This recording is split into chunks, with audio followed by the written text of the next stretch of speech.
Okay, everybody, this is Bronco Juggalo, and I thought what better place to do my Halloween spoiler full-out review than in front of all my Myers heads. And I thought, why the hell not? I'll just wear this mask just for the fun of it. But honestly, wearing the mask is kind of hard to do the video in because I feel like I have to shout to get heard. And it was bugging my eye too, so yeah. Cheap Halloween Michael Myers mask. Still a lot of fun to play with. So guys, Bill and I saw this movie yesterday in the theaters. And then I came home and I immediately watched it again on Peacock. I love this film. I know what I said yesterday about all the people hating on it and all that stuff. And let me just say this. Some people think I was a little harsh. I don't. I think I was being nice. So, go fuck yourself. I fully agree with everything I still said yesterday. And I'm going to dig in a little deeper on some points. The first point that I would like to make is, again, how good this film looks. It is shot so well. It looks so good. All the shots are framed perfectly. The blood, the gore, the effects, everything looks great. Here's where we start to get into spoiler territory. In this movie, they do flashbacks back to the original Halloween film, to 1978. And no, it's not used footage. It's not the movie, just reshown. It is new footage made for that movie, done on that night. Fucking amazing. I'm actually getting ahead of myself here. I'm so excited to get into this. I'm getting ahead of myself. But I'll go back to what I need to say here in a minute. But first, let me just finish this thought.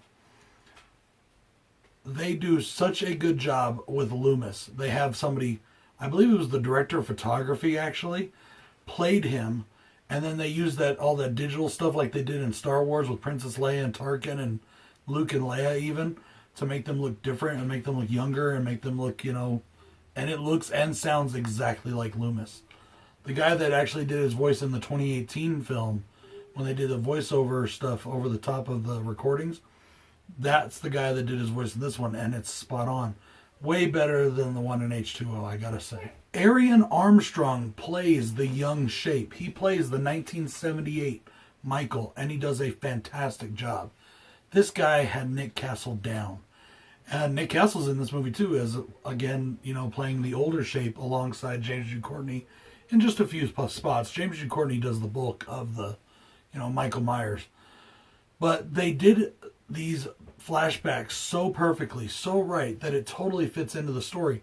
And to the story, it lends so much more to the stories.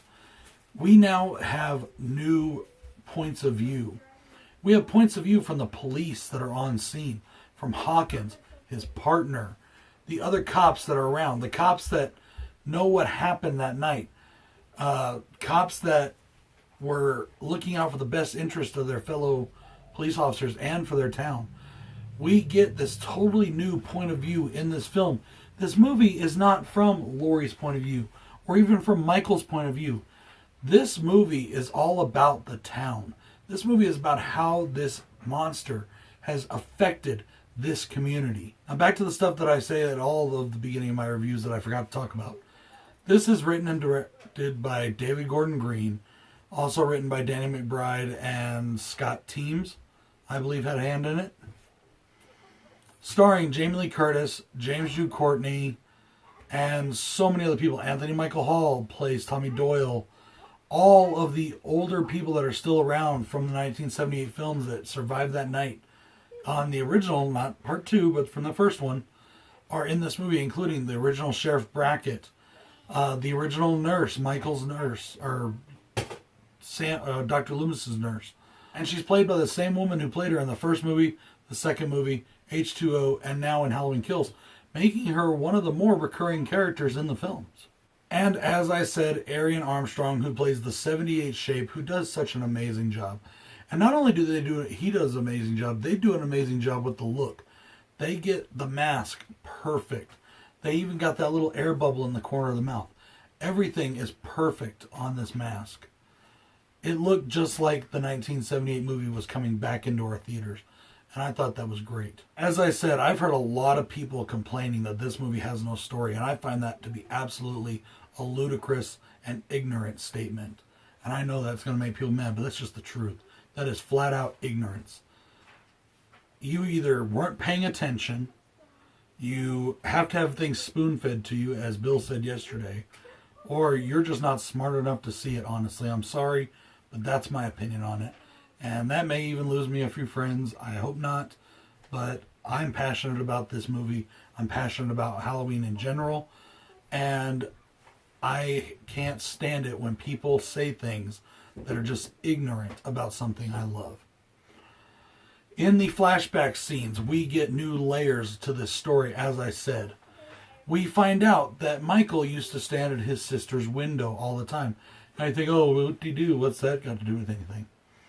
It shows in that flashback scene, one of the cops, not Hawkins, but Hawkins' partner, and I can't remember his name right now, he goes and he stands right at that window looking out because they're looking for Michael. This is when they're doing the manhunt for Michael at the end of 1978. After, he falls to the ground, and then the camera pans down and he's gone, and he's, gone. They're doing the manhunt for him. And these two are searching the Myers house. Well, as he's standing there, Michael comes rushing in from off camera. And like I said, when I said that he got Nick Castle down great, his rush was very reminiscent of the rush against Bob. And he gets him up against the wall and he slams him a few times. He's got him by the throat, and here comes Hawkins, and Hawkins has the beat on Michael, but the partner's in the way. And he's like, Michael, let him go or I'm going to shoot. Let him go or I'm going to shoot. Michael's not listening. Michael don't give a fuck. He's killing this guy. Hawkins shoots, and right then Michael's moved this guy totally into front of his face, and he hits his own partner right here in the neck. His partner ends up dying. That gives us more insight into the character and the story of Hawkins. Later on, we see another cop afterwards saying, look, it was an accident. You were trying to do the right thing. Give me your gun. Here's this other gun. This never happened. And Hawkins has lived with that guilt for all these years. He feels that this now return is completely on him. Lori feels it's on her. And they're in the hospital room together because Hawkins survived. He survived 2018. He was still alive. At the very beginning of this film, Clyde, I can't remember his name right now, I think it's Morgan or something like that, or whatever, the boyfriend to Allison, finds Hawkins' body on the ground, wraps up his neck, and calls. This is all happening at the same time as the 2018 film. Remember that. This is all on the same night at the same time. It was probably just minutes after they drove away. Sartain and them drove away. Hawkins goes to the hospital where Lori is in the hospital, or comes to the hospital, and they end up both going through some surgery, and they both end up sharing a room together, and they're talking, and turns out we get more history there. Turns out that he always liked Lori, and he even kissed her once, but he knew that she was into Ben Tramer, and it didn't happen. We start to see these characters get more complex. We start to see their stories unfold. Now, as I said, this is not Lori's story. Now, a lot of people are put off, I think, by that, and that's why I think people said, oh, it has no story, because it's not all centric around Lori. Well, no, I'm sorry, that's bullshit. Many stories in this film. Many. The story of Big John and Little John is a couple, two guys that have moved into the Myers house. And they call each other Big John and Little John, I'm assuming, because both their names are John. Even though the smaller guy is Big John, and so I don't know what the context is, but whatever. I like that part. I thought it was a lot of fun. We get two different sets of scenes with them. We get this scene that kind of establishes them and shows what they are in their relationship. And it also shows their motivation behind buying the Myers house. They bought this house because it was the Myers house. We set up these characters. We get to see kind of what they're about. We get an insight into their lives. And then a little later on, that we come back to them where Michael's now in their house. And they're, they know that somebody's in the house, and they're trying to find it, and they're armed, and, and they're doing this thing where every time they kind of like clear the area, they're like Big John, Little John, and it almost reminded me of Marco Polo. And I thought it was really funny. I really had a good time with it. And I really liked their characters. I did. I liked their characters. We now get more on Tommy Doyle and the other survivors of that 1978 night. We find out that Tommy Doyle now truly feels like he owes Laurie his life. And so now, the reason why, and everybody's getting pissy about this whole mob thing and the evil dies tonight, over and over again. That right there, that comment, that mob mentality was a commentary on our society today. Whether you like to think so or not, and it doesn't matter which side of the political spectrum you're on. Whether it's the January 6 mobs or the riots and the mobs of the people during the BLM riots and all that kind of stuff, it's the same thing. They were talking about the mob mentality of our society today and how it's out of hand and how being that mob mentality, and they even say it in the film. The old Sheriff Brackett says it. He's turned us into monsters. That's what mob mentality does to you.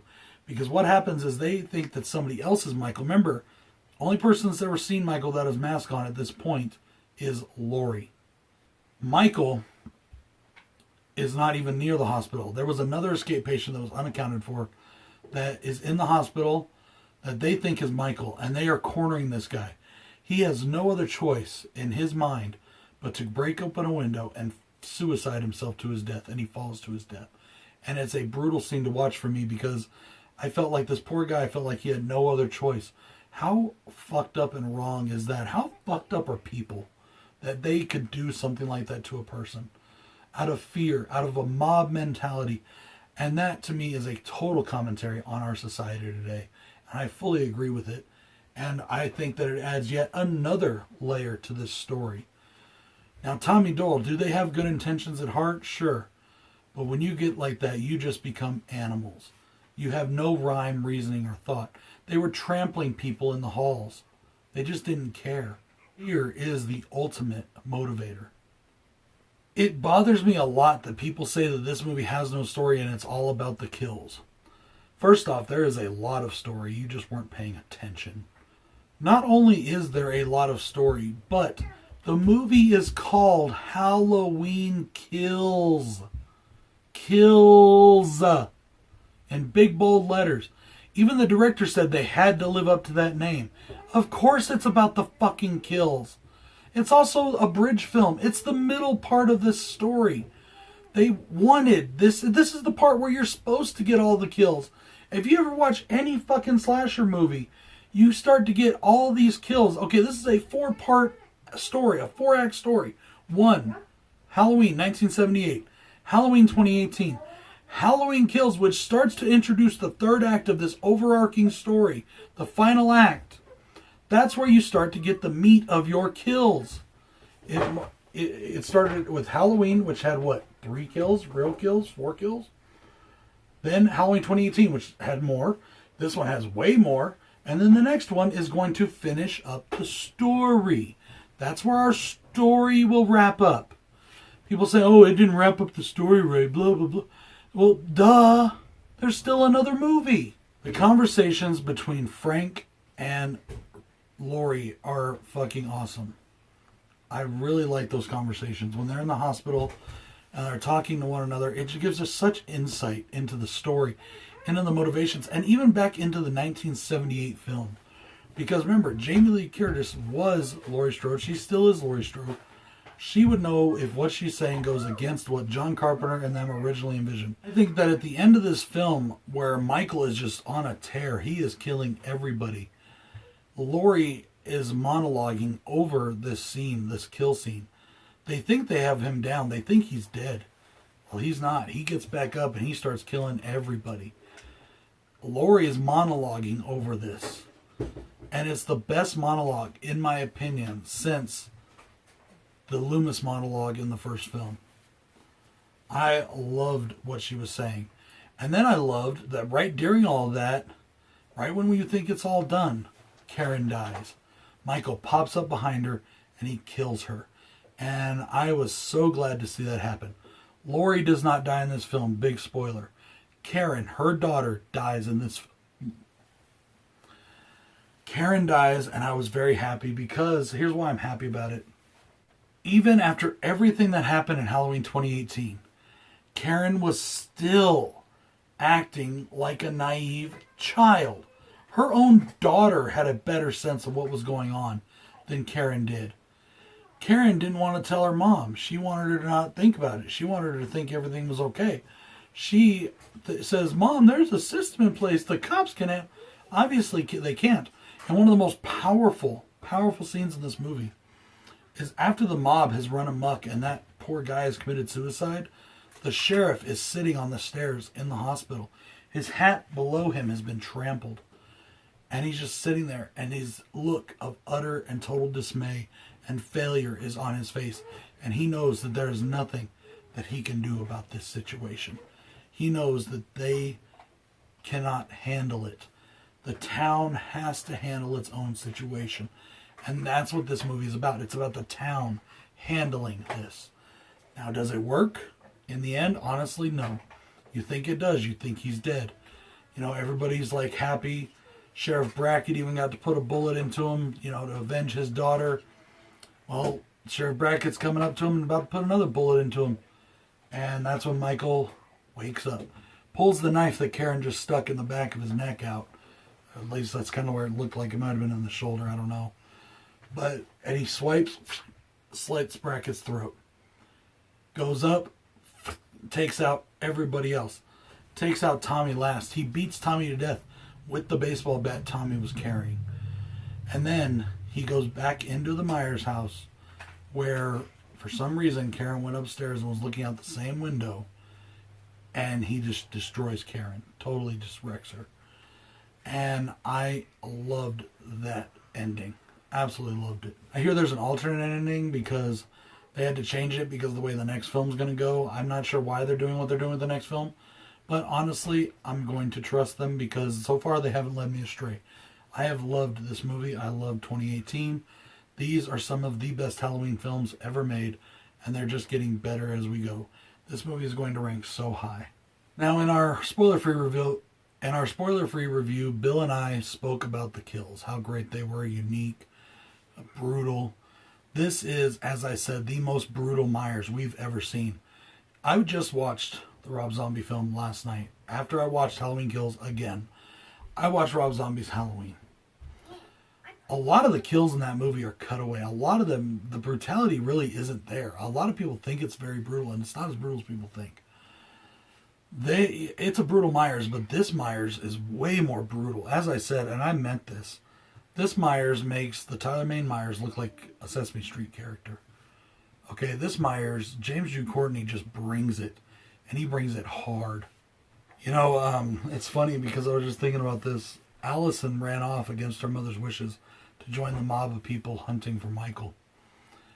And I say this, if I found out my kid did that, I would have whooped her ass. I wouldn't have just stuck around and waited. I would have went out, found her, and whooped her ass. Just saying. Lori says something when she's talking to Karen, because Karen's trying to stop her from leaving the hospital. And she says, let him kill me. Let me take his head while he's taking mine. That's the only way this is going to stop. And I wonder right then and there if that is not a prophecy. I wonder if that is how this part of this franchise is going to end. How this storyline is going to end. So I'm looking forward to seeing if that is actually a prophetic statement from Laurie Strode. I really do wonder if that is not something that's going to happen in the next film. I can't wait for the next movie already, guys. And I'm going to watch this one again tonight. And then you're going to get my ranking pretty soon, too. It's been less than 24 hours since I've seen this movie twice already. I'm going to watch it 3 times within 24 hours. I am stoked. This is such a great film. So fucking good. If you're out there and you, as I said, I'm sorry, but if you call yourself a Halloween fan and you don't like this movie, I really have to question your taste, your judgment, and your intelligence. Sorry. Just how I feel about it. And people can say, oh, you're just being a jerk off, you're an asshole, and you're blah, blah, blah. I really don't care. I don't care. Doesn't bother me at all. Not at all. This film was great, and I think people just like to hate on things to hate on them. There's 2 very big YouTubers, horror YouTubers. One loves this franchise, the other loves another big horror franchise more. But they used to be really good buds, and then they had a big falling out. So I knew the one was going to talk about how much he loved this, which he did. And the other one, I feel totally out of spite for that person, talked about how crappy it was. And they're both fucking just whatever. If you base your opinion off of my opinion, whether I like to insult people or not, whether I'm mad, whether whatever, I'm passionate about this movie. That's the way I say the things I say. That's why I am the way I am. But find out for yourself. Judge for yourself. You can present a solid argument to me why your points of view are correct, then bring it on, because I guarantee you I can argue your points every step of the way. This is Bronco Juggalo. Say, go check out Halloween Kills. This is the ultimate Halloween film. Period. Peace.